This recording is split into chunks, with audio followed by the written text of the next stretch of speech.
We discussed the ride that made me with Justin Martin on episode 383 of the unofficial Universal Orlando podcast.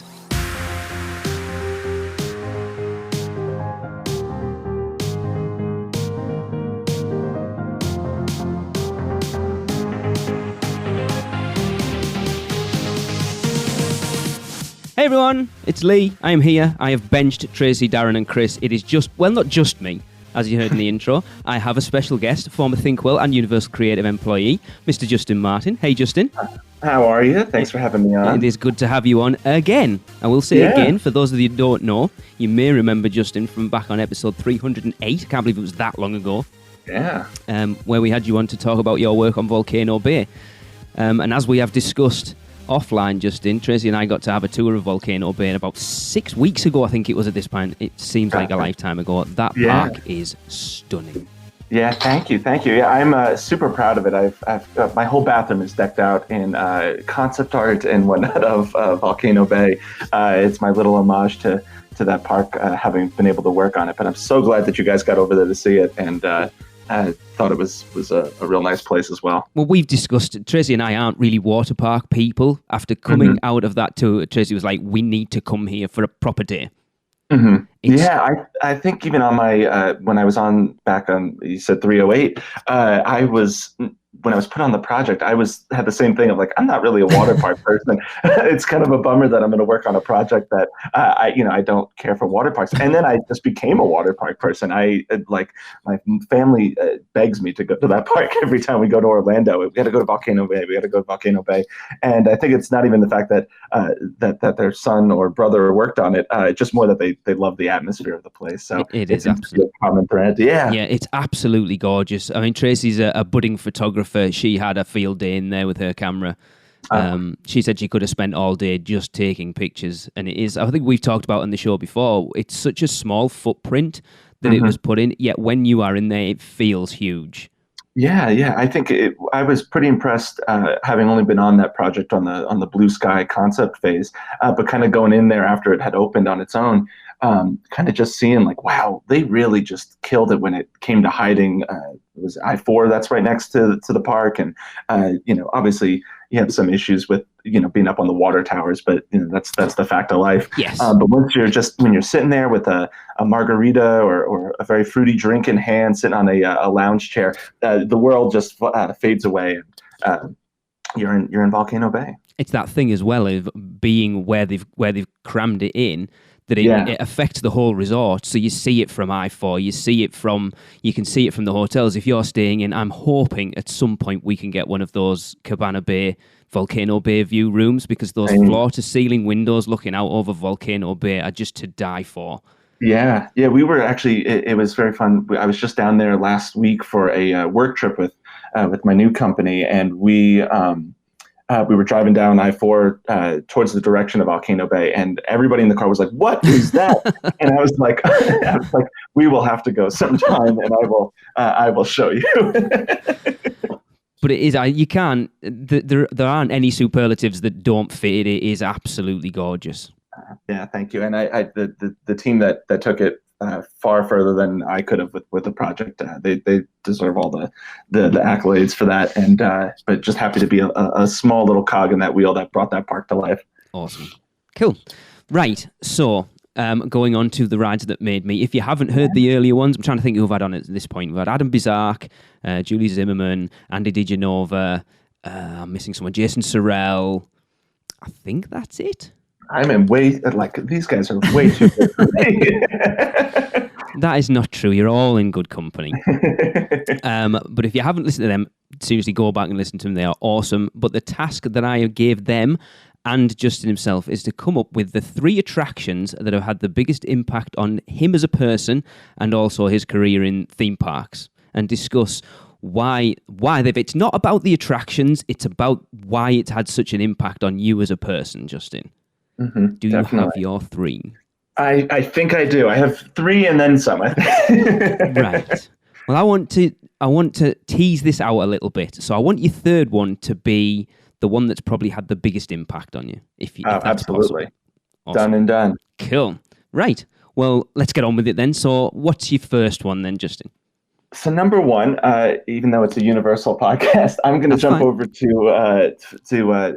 one of the Disney parks, whether it be Disneyland or the Magic Kingdom, and really just start with the Haunted Mansion. Yep. That one, I was lucky enough to grow up and be able to go to Disney World. Being from New Jersey, we went about once a year, so that was kind of our big family trip.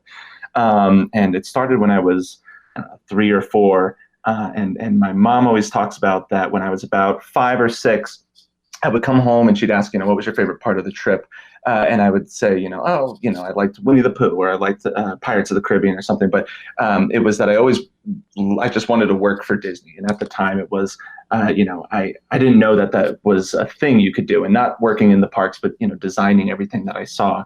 And I loved everything about the parks, and eventually then Universal Parks and beyond. But the one thing I had never experienced, because I was just too afraid, even after all those trips, was the Haunted Mansion. I would see my mom go, my dad go. We brought our aunt and uncle once, and they went on it. I thought they were just the craziest. I was like, it's the Haunted Mansion. Why would you go in there? It's got to be scary, regardless of if I'm at a Disney park or not. And then one day, I think my mom bribed me with ice cream or something. And she's like, if you go on, you're going to like it, I promise. Yeah. And I went in, and it absolutely changed everything for me. Obviously, as we know, it is not a scary attraction. No. But instead, it is just filled with so much magic and illusion and gorgeous storytelling. And I think it's definitely influenced my career in the sense of, one of the other things that'll be on my list, and even to where I am now, I work for a company called Meow Wolf, and we're here in Santa Fe, and we are kind of this just weird mix of the what's on our website is that we create immersive art experiences that transport audiences to fantastic realms, and basically with that we just we design these just crazy, weird, but beautiful spaces that you walk through, and you can feel, touch, sense, all of these things. And I think that was what I loved about the Haunted Mansion, is not only did I just get on a little doom buggy and ride through an abandoned or ghost-filled mansion, but I got to walk through it a little bit. I walked through the graveyard, and then I, got into the foyer and got into the stretching room, and then poof, you're out, and now you're in this basement. And then there's a vehicle that you have to get on, and that's going to take you the rest of the way. It's and I think that's just so, it's just nuts almost when you think about it. Like, it's a multi-step attraction, and we're starting to see that obviously come up a little bit more. I know there's a ride that just opened in Transworld something. I can't remember the full name. It's overseas in, I believe, Malaysia area. But they opened one based on Pacific Rim, similar concept. Oh, really? You get on a vehicle and off. Yeah. And then obviously in just less than a month now, we've got Rise of the Resistance opening, which they've teased as kind of a similar thing. If you get on a vehicle, off a vehicle. And I think that's just kind of where we're seeing things go. And obviously here at Meow Wolf, it's a whole walking experience, but it's kind of a, you choose your own adventure kind of experience. And I think that's what I loved about it, is it just felt so tangible to me. Obviously the music, how can you not get Grim and Ghost, not stuck in your head, but exactly. It's fantastic, and it's just eerie enough and spooky enough. And I've always joked as a Slytherin myself, I've got a little bit of a dark side in me. So I've always been drawn to those spooky things, that Tower of Terror, just where it was just spooky enough to kind of just give it that a little Halloween feel, no matter when you were visiting. But yeah, and I always wanted to grow up and I wanted to do the college program for Disney and work in the Haunted Mansion, just because I thought they had the coolest costumes. I'm sure it wasn't in the Florida heat at that point. No, not at all. Especially after working there at Splash Mountain and getting to be in shorts and kind of a t-shirt. You're like, this is far better than dress pants and the tux. But yeah, I just thought that was the coolest thing. And you get to be creepy and spooky to guest all day. That's just the coolest thing. And then it's kind of to even further it a little bit, I was lucky enough, I went to school at Savannah College of Art and Design, and every year we would do a trip. We had to apply for it, kind of be selected by the professors, and we would be sent down to Disney Imagineering. It was us and a group of 10 people, basically. And Gary Landrum, who is kind of their head of, really, he keeps all the story. We kind of call him the keeper of the story, I guess, for Disney. And he knows just everything about story in the parks. And he kind of toured us around for a week and showed us just not only what the stories of the attractions were, but how things worked.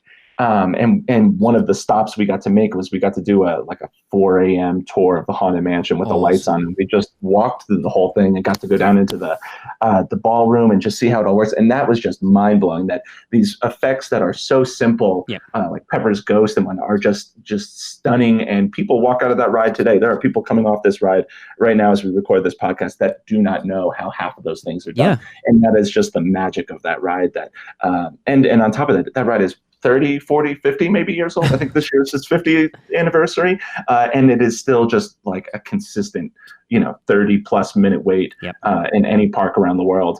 So that thing just had such an influence on me. And now when I was still living in Los Angeles, I would go down to Disneyland every couple weeks or so with some friends. And we always had okay, if it's busy, we have 3 rides we got to get on. It was Pirates, Indiana Jones, and the Haunted Mansion.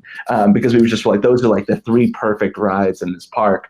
And I still think, no matter how many changes they do to the ride, it still is unbreakable and still a perfect attraction. Yeah, and I mean, that's the thing when you look at it as well, like you say, that Pepper's Ghost effect in the ballroom, they've gone in and they have retrofitted some of the technology in it, yet that still remains to this day because it is that simple, but it is still that good. Yeah, exactly. And obviously everybody has kind of their favorite of how you get into the house itself. Some people prefer the Florida one. Myself, definitely prefer the one in California, and even been lucky enough to go on the one in Paris as well, Phantom Manor. Yes. A slightly different storyline, but still just actually a little bit more spooky, but definitely that still same vibe of, no matter how you kind of tell the story between that, even Mystic Manor, even though it's not really in the same vein of the Haunted Mansion, still kind of same vibe of a mystical house. There's just something about that kind of a story that just grabs people. And if you show them some really cool effects and have a real catchy song along with it, you're gonna grab anybody's attention, really. Yeah, it is. It's you are not the first person to have this on their list, and I dare say you won't be the last. No, I don't think so. And that ride has truly stand the test of time and is going to continue to inspire future Imagineers, Universal Creative team members, and artists beyond. Just it's a stunning attraction. Like you say as well, when we're moving into a direction in theme parks now, it's a double-edged sword. I'm still not sure whether I like it or I don't, but everything is being based on IPs now. And for something like the Haunted Mansion to still be as popular as it is when it wasn't based on an intellectual property is, again, testament to how good that attraction is. Yeah, I am blanking on the, for some reason, I'm trying to look it up actually right now. The 2 main designers that are really credited with the attraction itself. Was it Rolly Crump? I believe yes, it was Rolly Crump. And I think Harper Goff maybe as well. I was just watching the Disney Plus Imagineering. Claude Coates, that's who. Oh yes. And I think that was just it agreed with you on everything's going IP based. And you do have this one ride that is really was built without IP. It created its own IP, and it was really these 2 guys and their team as well that are kind of just creating these little vignettes. It's kind of the same as Pirates of the Caribbean. It's there's little vignettes that you see into the world, the story that's going on. And to be honest, I don't really know if anybody really knows what the whole story, I myself included, of the Haunted Mansion is. You kind of know that there's a guy that was your ghost host, there's someone hanging in the foyer, there's a bride, and obviously a lot of that I think is attributed to the ride has had different upgrades and changes over the time. The story has maybe been muddled a little bit, but I think that's actually almost a little bit of the magic to it, is you kind of can create your own story, and you can kind of develop what you want the story to be. I always quote my my old creative director, Dave Cobb, and he did a presentation once, and I think it might be on YouTube somewhere. But he did something. His quote was, and I'm probably going to butcher it, is you can't have your own theme park, but you can make the theme park your own. Something along those lines. And I think that was just that line has stuck with me no matter what job I've been at. And it's really the idea of it doesn't matter. None of us are going to be able to own a theme park. That's just not a possibility. But if you can find ways to make that park that exists your own, that adds a whole second level of magic to it. If you can create what you think maybe the story of the Haunted Mansion is, no one's going to tell you you're wrong. That's for you to decide what you think it's going to be. The pieces are there to play with in your big sandbox, and to kind of play around with it. And I think with the little vignettes that were created along the attraction, you kind of can piece together what you want your own little storyline to be. And even if you don't want to create a storyline, there's just some fun little moments. Yeah. It's a beautiful blend of comedy, but also a little bit of like dark humor, really. You've got a guy trying to pull himself out of a coffin at like a wake or a viewing. And it's just weird and creepy. And then on top of that, even to dive a little bit into a little bit more on the Haunted Mansion Holiday out in Disneyland is just this might be a controversial opinion. I love it just as much as the original attraction. And that was like obviously taking an IP and then overlaying a non-IP attraction, but still keeping the elements that make the Haunted Mansion beautiful about not being an IP attraction, if that makes any sense. And I think that was just that ride is I look forward to riding that every single year that I get to go on it. And it's just, finding new ways to remake an attraction for an audience that might not resonate with the old attraction, if that's even possible. Yeah. But it kind of just, gives you another reason to go and explore and see a new story being told in the mansion, really. I just adore that attraction so much. It's very much that, being big Horror Nights fans, it's that gateway attraction into sort of spooky stuff. I've spoken to a lot of people where that was like their first sort of introduction into something that's a little bit out of their comfort zone. So you definitely find that people who end up being sort of theme park haunt fans have got that initial taste of it through the Haunted Mansion. Yeah, I couldn't agree more with that. That's exactly what happened with me. I was growing up, I was like, nope, no scary things, no scary movies, no scary haunted houses. Like, as I said earlier, I had to be coaxed in to go into the Haunted Mansion. And now I just eat that stuff up. I go to, I'm not a big, like, super scary, like, intense horror kind of fan, but obviously Horror Nights I love. Got to do Not Scary Farm this year. There's a company out in Los Angeles that does immersive theater haunt kind of stuff, Delusion. Yes. If anybody's out there, that's an incredible experience. Are they the guys that did? No, I'm gonna get this wrong because there's that many out there. Are they the guys that did? Is it the Blue Blade?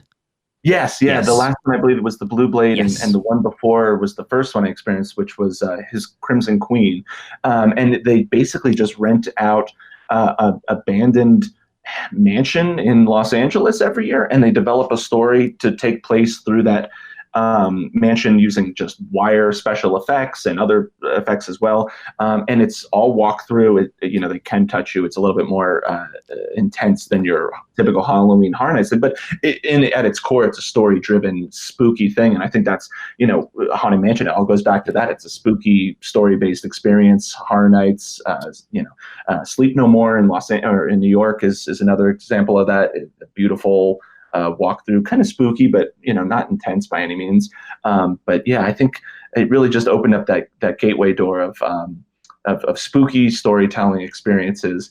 And I think it's a whole nother world in this themed entertainment industry that sometimes maybe gets a bad name just because it's just Halloween, it's just scary. But there's so much beautiful storytelling being told on that side of the industry. And I think a lot of it all just definitely could turn right back around and be pointed to the Haunted Mansion. Definitely. Cool. Well, that wasn't a surprise. I think I expected. I think usually when I get guests on here, I know that you're only the fifth. I usually expect there will be either a Pirates of the Caribbean or a Haunted Mansion. So you went the Haunted Mansion way. It was Pirates was the other one. I was just like, it was one or the other. I mean, how can you not? They are like. They are the godfathers of theme park attractions. Exactly. Yeah. So moving on to your second one, Justin. So hopefully this one will surprise everybody a little bit more. This one is in Islands of Adventure. I think you might have an idea of maybe where it's going. Possibly. And I walked by this attraction countless times before I went on it. Similar vein. It has a lot of similar things to the Haunted Mansion, I feel. And I can't believe I just didn't go on it sooner because I adore it so much. And I don't think too many people will have this on their list, but it's Poseidon's Fury. Wow. The Lost Continent. Yeah. Yes. Now, funnily enough, when I spoke to Andy yesterday, Mr. DeGenova, and he and I told him I was having you on the show, he went, be prepared for him to gush about Poseidon's Fury. And I was like, okay, I thought he was joking. No, I absolutely adore Poseidon's Fury. I will put the caveat in early that, yes, I understand it is very dated and could definitely use an upgrade if Universal wants to bring me back to Universal Creative to upgrade it. I will do it. It is just a dream project of mine. But yeah, Poseidon's Fury, it is just... You come around that corner from even Seuss Landing, and then on your right hand side you've got that giant hand holding the trident, and then you just have this like crazy facade that is sitting right out there. It is just monstrous. Like, obviously Hogwarts Castle is gorgeous, spectacular, all those superlatives. But there's just something about this thing that is just like, what the heck is in there? And nobody ever seems to know what's in there. And sometimes that means they just don't go on it. Yeah. If you are listening and you've not been on Poseidon's Fury, I cannot urge you enough to get in there. Partially because I am just so afraid that they'll just get rid of it one day due to a lack of popularity. So keep Poseidon's alive. Poseidon's really, to get into it, the things that really cross over, and you'll kind of see a trend in a lot of the stuff that I love. Again, it's that walk-through experience. Yes. I think there's something that when you can touch the walls around you, you can feel the ground under your feet, you can smell it, when all those senses get put into play, I think that is what creates the most authentic and true immersive experience. It feels real and tangible, and that's what, for me at least, kind of just brings you into, whether it be an IP world or in this case of Poseidon, it's kind of just, it's a mythical story. And I think that's, I think having an experience you don't always have to ride through is something really important. Yeah. You can still enjoy and be told an incredible story just by walking through something. Narrative storytelling doesn't mean you have to sit on a ride. Obviously, I think that's why we all pay the big money to go to a Universal or a Disney, is to get on these high-tech rides and kind of experience them. But I think in a park that is so ride heavy, like any park really, I think it's so valuable to have an experience that you can still be surrounded by a themed experience that is has a narrative to it, has some really incredible special effects. I think once all of that's put in there, it kind of helps, divide up your day a little bit. You can go on Forbidden Journey, Spider-Man, E.T., all those other things. And then, I'm going to go on this ride and I get to walk through it. This is a little bit different. It kind of just cleanses your palate a little bit after riding stuff all the time. I think on top of that, there's something so just awesome about having a live performer. Definitely. Taylor, it brings that human element into the whole experience. You can, there's always, in that first chamber when you go in there, Taylor is always asking somebody, where are you from? Yep. And then that kind of person kind of becomes almost the comedic punchline for a couple of the jokes throughout the rest of your experience. But I have not been that person, but even just seeing that person connect with the actor playing Taylor is definitely a moment that they won't forget, because now they're a part of the story. At no other point are you brought into into a narrative like that, because you're interacting with the person, quote unquote, that's really a part of the ride, or the attraction in this case. And then obviously the water tunnel, how it is so cool. Yeah, it really is. Yeah, when the real cheesy projection of I always forget her name, but the goddess that appears, and she's telling you, no, I can't take you out, but I could take you deeper into the temple. And the music is building, the floor kind of shakes beneath your feet, the steam kind of pumps out from that door, the door interlocks and slides away, the strobe light goes off and the water comes over. How can you not just be like jaw on the ground? It's like, what have I just walked into here?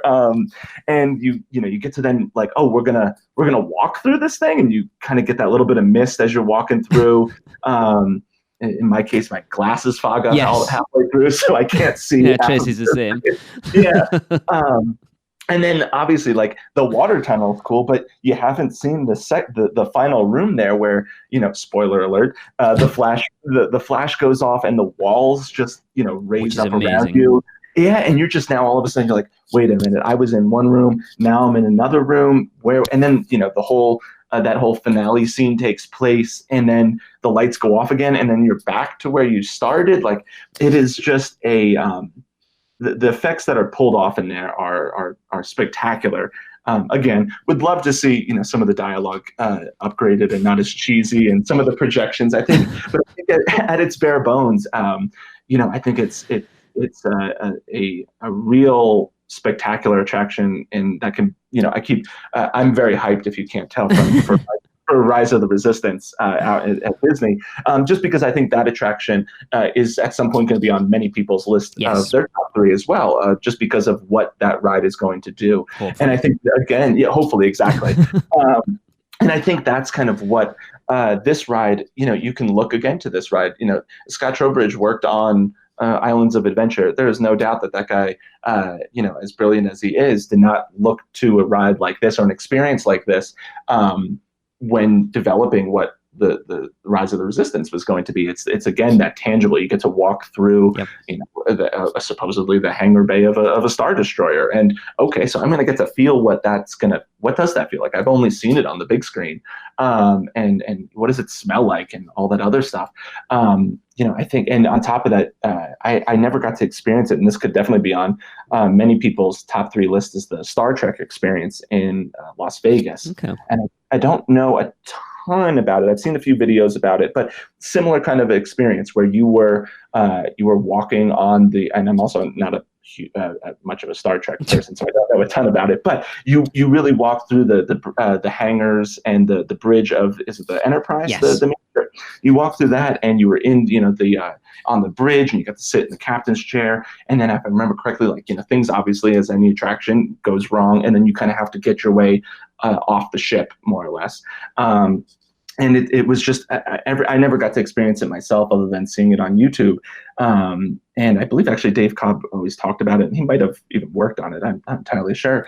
But he always would just rave about it, and we would chat about it because I love Poseidon's, he loves this, and he would always credit the Star Trek experience. Really, it was the grandfather of these immersive walkthrough kind of story-based attractions again.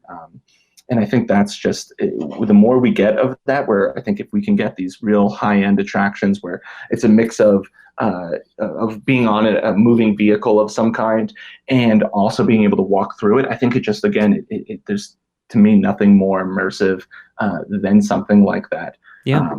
So yeah, I'm excited for what comes, more down this line or in this genre of walkthrough story-based experiences. And then on top of that, just, Poseidon's is great. And it definitely has helped inform some decisions for sure that I've made throughout my career in designing different attractions. It's an interesting one, Poseidon's Fury, because the first time Tracy and I did it was way back in 2004. It wasn't open during the day because we happened to be there when Halloween Horror Nights was started. So for some reason, it was closed during the day, and they only opened it during Halloween Horror Nights. Oh, interesting. So our first experience of Poseidon's Fury was at midnight during the opening night of Halloween Horror Nights. Wow. And we loved it. Yeah. And then when we went back, so we did it every time we went, and then we went in 2015, and that we only went for a week, and we did Horror Nights a lot, and it just never happened that we managed to get into it. So I was determined when we went in October this year that we were going to go and do it. So we did, and I have a differing opinion on it now. I still love it. Sure. But it is so that the finale scene in like the cavern is so dated. It is untrue. Oh, absolutely. Yeah. Yeah. The dialogue is very delayed, The and costumes are awful. Yeah, like it's having lived out obviously in LA for a while and getting to see World of Color, every time I went to Disneyland, and I adore that show. That was just, projection on a mist screen to the next level. So I always kind of am like, this could be so much better. Yeah. And like the bones, kind of like I was saying, they're there for this attraction. I think just really some TLC on it really could just do wonders for an attraction like this. I mean, you look at like what Universal did this year with the Marathon of Mayhem at Horror Nights, that projection show, which was absolutely amazing. Exactly, yeah. That thing is an incredible show unto itself. Yeah, and I think just when you get a little bit, I always laugh at the very choreographed. I can't. Yeah, I don't know what that word choreographized is. That a word? Yeah, choreographized. Yeah, exactly. You know what I'm going for. But like when they're having Poseidon and Lord Darkonon are having that fight, and it's like fast movement and then slow down as we hit each other's sword, and then like it's just this very blocky kind of choreography. It's kind of just like, all right, yeah, this is kind of, you had me between the water tunnel, and then you had me when the walls just disappeared in this final room, and then you kind of lost me a little bit because it's just almost too cheesy. But yeah, I think I think it'd be cool to just see whether it be animatronics or live actor versions of Poseidon and Darkonon. I think that ride could obviously do for some more live actors. The more of them you have, again, that's just more realistic you're going to make it.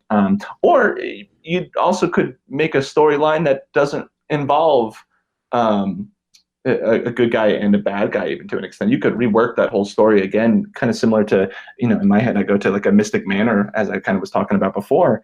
And you could just do that. You've gone into this temple, and just a lot of magical secrets are being unlocked as you go deeper and deeper. And I think you can find ways to keep the real bare bones of the attraction and upgrade it for a future audience. Because there's usually never a line to get into Poseidon. So you usually just wait the one ride cycle of the attraction, and then you kind of get in there. But I would love to see them put a little bit of love into it, and kind of see where it goes from there. But I would hate to lose an attraction like Poseidon. Yes. So because I think it really does have some spectacular value to look to as we design newer and just more souped up attractions. You're very much on the same page as us. We've lamented on the podcast for years now the loss of team member driven attractions. You look at Universal as a prime example, that you've lost Disaster, you've lost Jaws, those attractions, T2 3D, although Born sounds like it's going to be something along the same lines, but a show or an attraction that is rooted in having an actual team member as part of it, which means every time you go on or ride that attraction or experience, it's going to be slightly different because every actor is going to play that role differently. Oh, absolutely. And that's even a great point that I haven't really even thought of. But yeah, exactly. We have great movie ride that we've lost over at Hollywood Studios. And that one, you always had, certain jokes, and similar to even Jungle Cruise, you always know, like, when you get off the ride, you go, oh, that skipper was really good, because they had like one or two jokes that were, a little more off script or just a little bit more unique to their spiel, really. Yeah. And I think that's the stuff. Agreed. Like that's what you remember. You remember when a skipper, or when on either Jungle Cruise or Jaws, or when somebody in Disaster made a really funny joke, that kind of just really, it changes your experience. And it can, it could go from being, in the end, Jungle Cruise, you're just on a boat floating by plastic animals. Yeah. There's not much to it, as charming and as it is. But when it kind of is just taken a little bit different in those experiences, you experience the same ride over and over and over again. In the end, Haunted Mansion doesn't really change all too much. That's actually probably a terrible example of it, because that one in Pirates changed the most. But we'll use like Forbidden Journey, for example. That ride doesn't change in its storyline or how you interact with its Spider-Man the same kind of way. But when you do get that moment of, an actor is able to kind of just divert what you've known to become accustomed to with one of these attractions. It really just kind of changes your experience, and it just makes it a little bit more memorable on that visit for you. So I think having some more of those team member driven attractions are definitely valuable to the guest experience overall. Yeah. I mean, everyone hates Fast and Furious. I'll be honest, I didn't think it was that bad. But anyway, Sure. but you've still got those pre-show rooms with the live actors in there, and I do really appreciate that, because we did our first ride on Fast and Furious. We actually did an event at Universal in October, and we had 60 of us in Fast and Furious, like a group of 60 people. We took over an entire bus. We had both pre-show rooms to ourselves. So I think that's sort of played into my opinion of Fast and Furious. But sure. Yeah, absolutely. Like you say, we had a very personal experience in those pre-show rooms because we had a live actor who knew what was going on and kind of played it up for our group. Whereas if it was just like a pre-show video or something like that, it would have just been exactly the same. Yeah, absolutely. And again, like, you can see a robot, that looks like a human, but in the end, you still know it's not a real person. Or if you see just something on a screen, obviously you're going to get the likeness of, if it's an IP, you're going to get, like in Fast and Furious, for example, you're going to get, Dwayne "The Rock" Johnson and all the other stars of that movie, and you're going to be able to use them obviously over and over again. They can't sit there in the pre-show and act for you. And so there's definitely something to be said for that. But I agree 100% that when you can have that connection that's made between the guest or really the performer and the audience, it's just, again, it adds that human element to it that makes it just far more believable, no matter what the ride is at the end. Yeah. For me, I'm not the biggest fan of Fast and Furious, but the pre-shows are definitely the best parts, in my opinion, because you have that interaction. It's like, exactly. Oh, cool, I am in a garage, and these guys do work here. Yes. And, and on top of that, even I think that could be played to it is between Kong and Fast and Furious. I don't know if there's too many other rides, Star Wars Land in general. The creative teams for all those projects, costume-wise, even allowed for those team members and cast members to kind of have a little bit of a variation in what they can wear as a costume to kind of give them their own identity. And I think that's just super valuable unto itself, because then they kind of feel like, oh, okay, now it's like they're putting really on their costume to go perform a play with that's their persona once they step into that costume. Yeah. So those kinds of things can really just help drive a performance from an actor, and when that performer is working at a high performance level, you're going to just get some really awesome memorable moments from them that the guests are going to come out far more satisfied, regardless of a very cheesy Poseidon's Fury attraction. Definitely. Well, 2 attractions in. I kind of expected the first one. The second one I should have expected, but I didn't really. So, right, we will take a quick break and then we will be back. Mouse Muggle Travel Company, our services are completely free to you. We don't just do Universal. We can do Disney. We can actually do anything. I don't know if anybody knows that. We can do anything. We can book absolutely anything, and it's super easy. We have a website. Just go to mousemuggle.com, and we have a link there for a free quote request. You just fill it out. That email comes straight to me, and either Robin or I will handle it, or if we're a little bombarded, then we'll send you off to one of our expert agents. But we'll take good care of you. So reach out to us at any time. Welcome back, everyone. I am here with Justin Martin, and he has given us his 2 attractions that have had the biggest impact on him, and he's about to give us the final attraction of his rides that made me list. So, Justin, surprise me. What is your number 3? I don't know if it'll be too much of a surprise, but I think this, we were talking before, being probably one of the younger people that you've had on for this segment, this might play into it a little bit more, but my 3rd and most impactful attraction is Harry Potter and the Forbidden Journey. Awesome. And I really, this one kind of cheated here a little bit, it's really just Hogsmeade in general. Yeah. Opening day, or opening Hogsmeade was just an incredible experience to be able to go to the park that year that it opened. I was that summer, I was actually 2010. This is going to show maybe how young I am. I was going into my senior year of high school, and that summer I I had signed up for this thing called pre-college at a school down in Sarasota, Ringling College of Art and Design. And they kind of did this, you kind of would go down for a month or so, and you would take classes, you'd live in the dorms, and it was kind of an experience for you to be able to kind of just get that vibe of what school in college was going to be like, especially at an art school, because it's far different than really just going to your normal university. So went there for my month, was super inspired. This was really the first time I was around people that were like-minded. They were really creative, artistic people. And when my mom came down to pick me up, she's like, all right, we have a few days. What do you want to do? And I was like, we are going to go to Harry Potter World. And the thing with that as well is that summer when I was finished up my finals, that junior year of high school, I remember coming home one day very vividly, and it was the opening day of Wizarding World. So I was watching it on my laptop, the live stream, and I was just like, this thing looks incredible. And I will be 100% honest, I, up till this point, never visited Universal. I was very much I just didn't really, this sounds horrible, didn't really care to see the parks at the time. At the time, they were still, I didn't grow up around Universal movies. I blame my parents.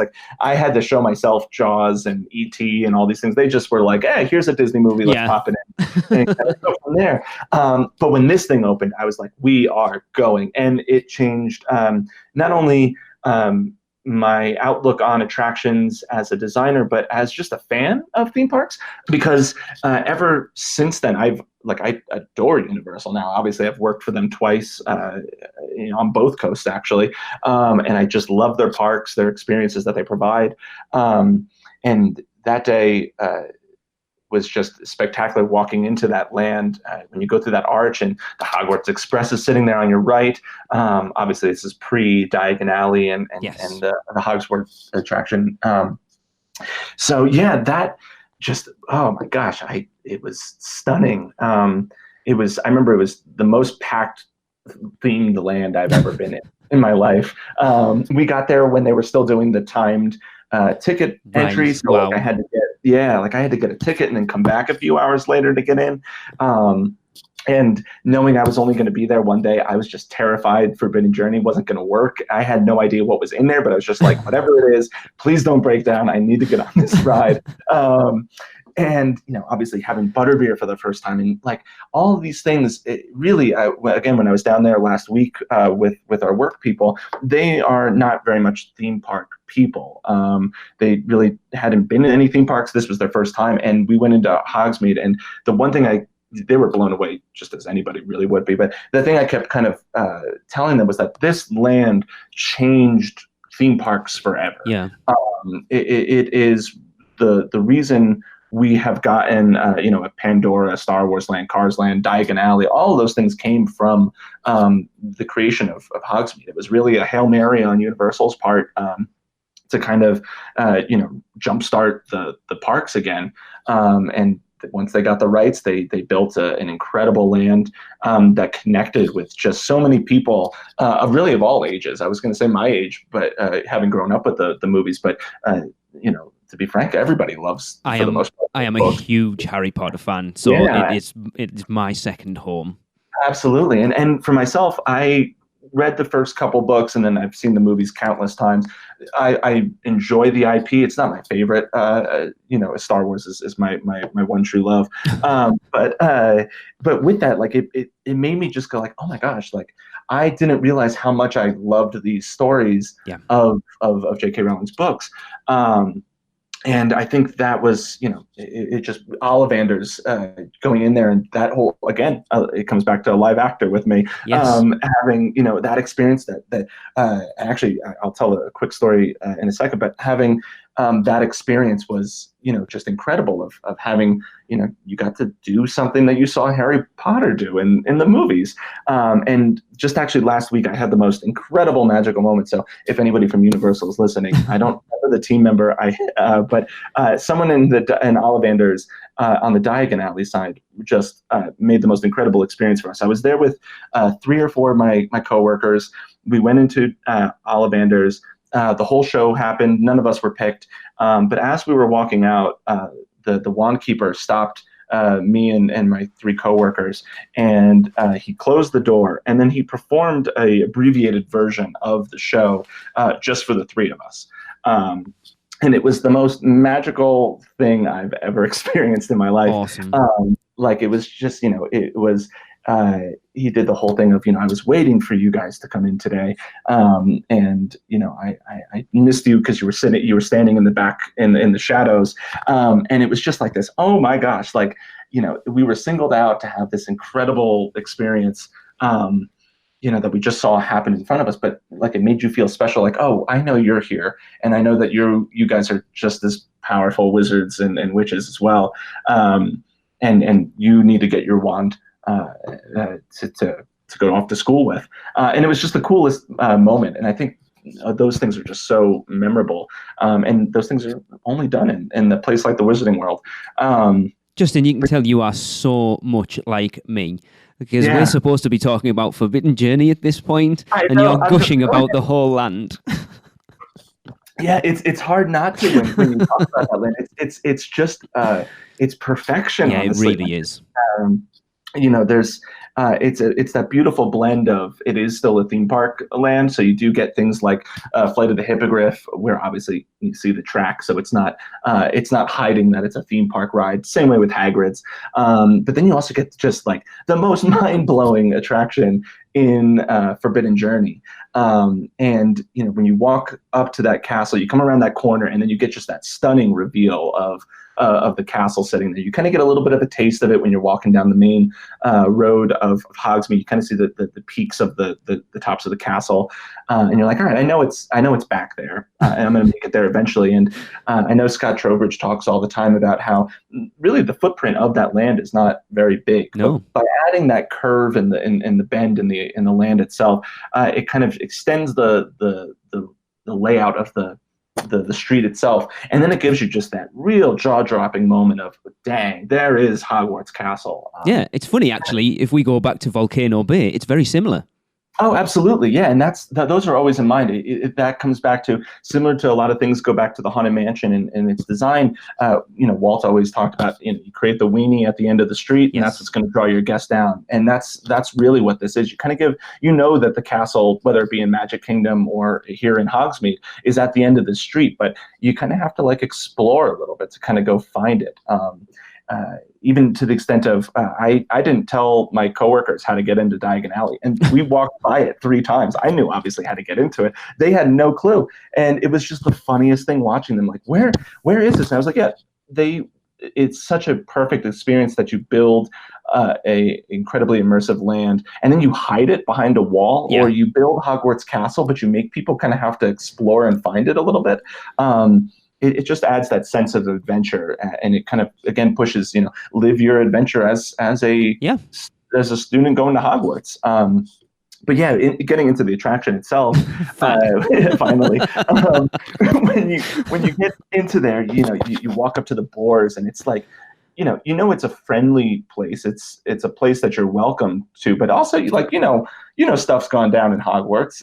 You've seen the movies. There's trolls that could be roaming around in the corridors, or that there might be a basilisk down in the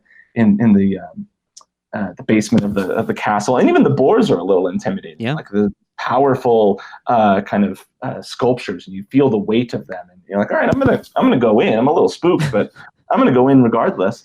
And, you go in and you just start to kind of roam the first floor, where you're kind of going past the potions classroom, and you hear kind of elves and other creatures behind the door in the kitchen, making things for the castle. You go past the mirror and all those other sculptures that are down there, and you're just like, oh my goodness, I'm in Hogwarts Castle. Then you pop out and you're in the greenhouse. There you go. The worst area of that attraction. Yeah, it's and that's one of those places where I look and I go, even though it's not the most immersive of the areas, it's a very smart way that they knew, like, okay, well, we have to hold capacity for this attraction. It's going to be pulling in X amount of numbers or an hour. So we have to hold a ton of people. And how do we do it? We put it in this giant greenhouse in the middle of Florida. But it definitely does that job of like, all right, how do you do an extended queue basically outside? But then once you get to the end there, and then you get that shot of I can't remember. This goes to show my little bit of a lack of knowledge in Potter. I don't know whether he actually has a name. That whatever that gold sculpture thing is at the end of the hallway. Yeah, it's the founder of Hogwarts. I don't think he actually has a name. Yeah, he's standing there, and the architect of Hogwarts is there, and you see the big winged horse thing. It's a griffin, isn't it, at the bottom? No, that's the is it a griffin? It's a Dumbledore's office, yes. Yeah, and you see that, and you're like, okay, again, it's that weenie that's pulling you in. But there, it's like, you've got the windows that kind of are showing the darker sky outside, and kind of setting the mood of like, okay, I'm in the castle now, and you're walking through the halls, and then you see, like, the first time I saw those moving pictures, it was the coolest thing. Like, you kind of get how it's done, but you don't care. Yeah.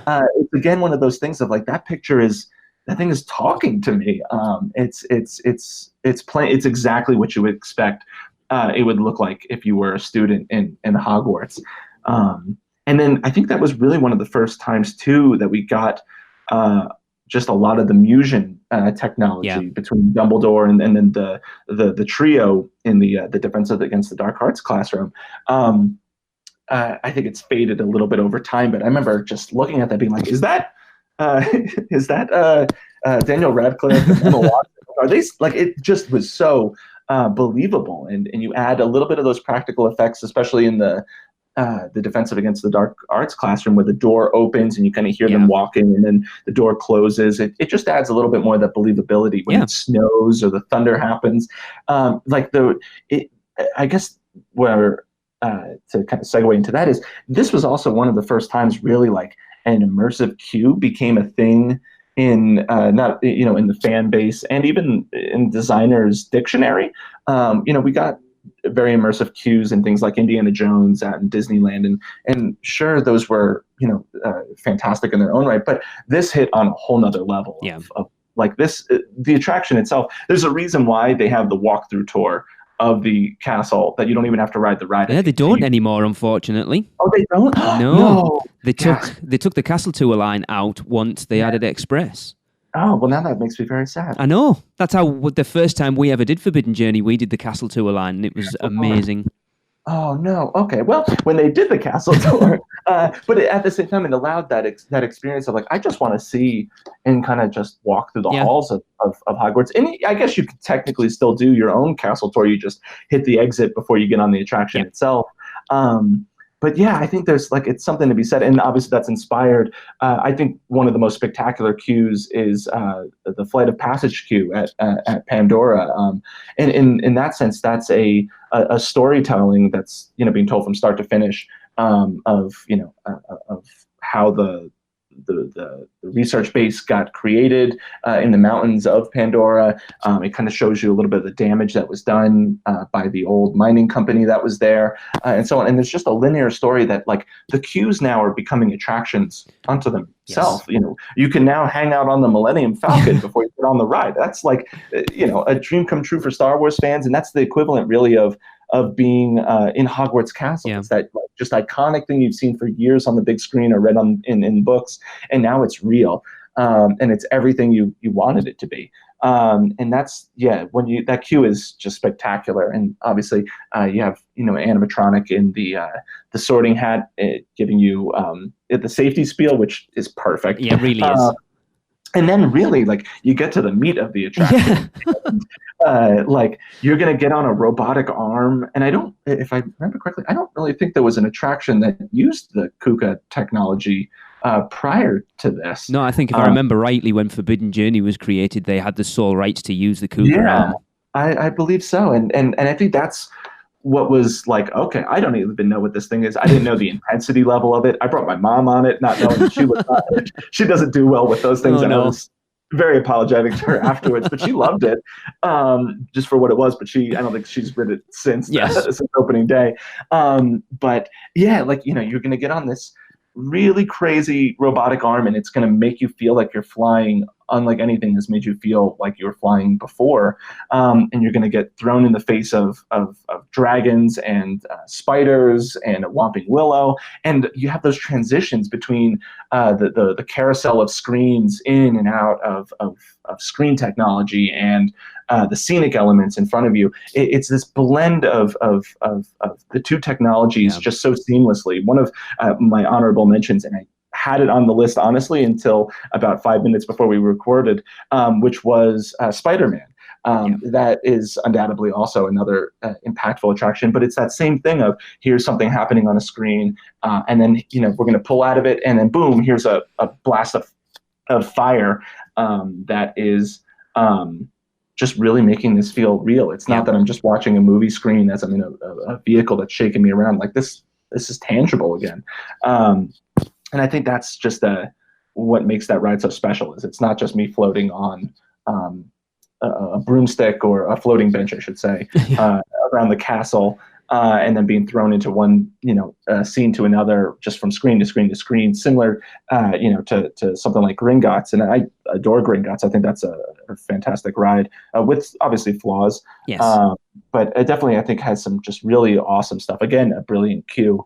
But it really just, that ride set the tone for the industry and became another player in Universal, in the what began the theme park rewards. Really, we don't get all the stuff that we've gotten to this day without looking to Harry Potter, without it. Disneyland set the standard of, okay, this is the beginning of a new form of entertainment, and from then I tell people, theme parks have not evolved a ton since Disneyland opened, or even Knott's Berry Farm opened. It's a very slow to revolutionize kind of industry. Obviously, we're kind of now in this renaissance. We had the renaissance of animation in the 90s and the late 80s.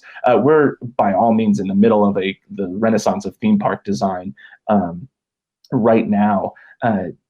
We look at things again with Rise of the Resistance, and you get Flight of Passage, and you get Gringotts, and Flight or Forbidden Journey. Obviously, you get all of these things that each time are trying to push the boundaries of what immersiveness is and interactivity is on a story-based attraction.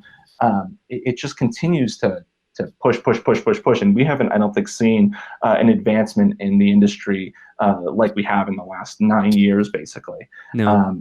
And hopefully it continues going from there, as long as we keep getting some real cool stuff from both Disney and Universal and other players out there.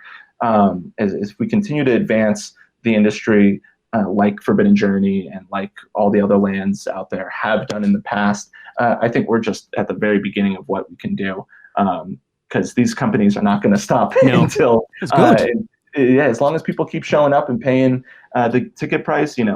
We might think Harry Potter and Star Wars and Pandora are incredible lands. We ain't seen nothing yet. We've got a whole nother park on the horizon in Orlando for Universal, which is so exciting. Yeah, it should be incredible. And on top of that, let's be real, Disney's not going to sit by and just let Universal open a whole park. Whether Disney opens a park or not, who knows? But they're not going to go quietly into that good night. They're gonna keep just one-upping each other. And for me, as somebody working in the industry, I love it because it keeps paying the bills. And as a fan of the industry, and for everybody out there, we all get the coolest stuff. Yeah. So we all win, and I think it really all comes back to Harry Potter really kicked that off for all of us. And just that kind of technology that's used there. I cannot wait to see what comes down the line from everything else. And even on top of that, just regardless of other theme park lands, we got just some really cool other Harry Potter stuff. We got like Hagrid's this summer. Shout out to my friends that worked on Hagrid's this summer. Like, what a ride that thing is. And, we don't get all that without this stuff. So, I think that's my long-winded summary of Forbidden Journey and really Hogsmeade as a whole. Yes. And you can't talk about one without the other, I don't think. Because especially like you mentioned Hagrid's there. Hagrid is an amazing ride, but it also makes Hogsmeade an even bigger, more immersive land in itself. It really adds to that whole area. I love Diagon Alley, but to me, Hogsmeade is still my favourite Wizarding World area. Yeah, I have memories of when I moved out to Los Angeles before I was working for Universal out there. At the time, Harry Potter or Wizarding World of Harry Potter was about to open in Hollywood, if I remember correctly.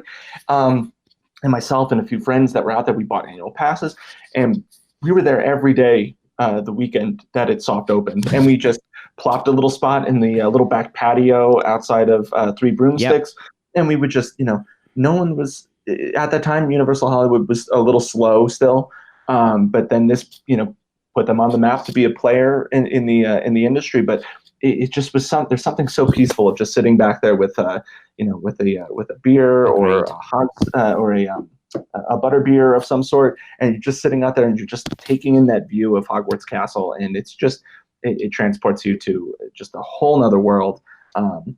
And yeah, exactly. You get Hagrid's and Diagon Alley, and it's really just, obviously, as long as you have the park-to-park pass, you have just the biggest playground of Harry Potter stuff between all of those lands and the attractions that you really don't even need to leave the land if you wanted to. No. And you could just be immersed from park open to close. Definitely. In the world of Harry Potter. So that's definitely my big number one of what really influenced my career in theme park design. Awesome. I think that's a pretty decent list. I think so as well. We've got some old school, some sort of mini old school, and then some kind of new. Yeah, definitely. It was those. My list contained. I'll rattle off a few quick honorable mentions. I had Expedition Everest was on there, as that was something that was really one of the first projects I saw built from top to bottom. Yeah. Pirates, Indiana Jones. Star Tours to an extent, all those things really just, and even now, Meow Wolf out here in Santa Fe, just I've brought some friends that work in the industry, and they've come out to visit me since being out here, and I bet you if they were on here and asked the same questions, I would not be shocked if Meow Wolf popped up on a few people's lists, just of how different and unique of a themed experience it is to the industry, really. Cool.